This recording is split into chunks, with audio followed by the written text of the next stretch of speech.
everybody.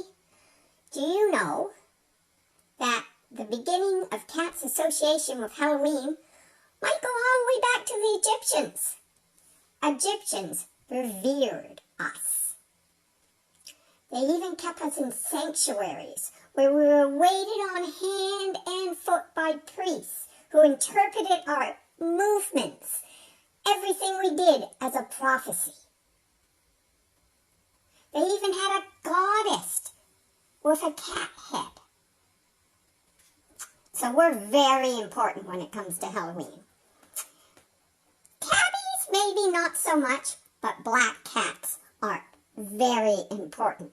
Do you know that back in the time of Salem, they sometimes even burnt black cats along with the witches? How horrible is that?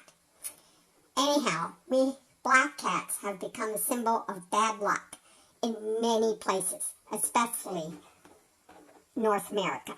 Now, some countries, such as Britain, say that black cats are actually good luck.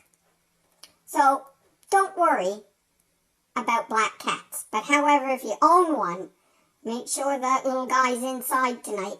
In fact, keep us all inside tonight. Wishing everybody a very happy Halloween, and may you get all kinds of cute little trick-or-treaters and no nasty tricks. Sending you much love on this day and always. Stay safe. Love you all, Walter.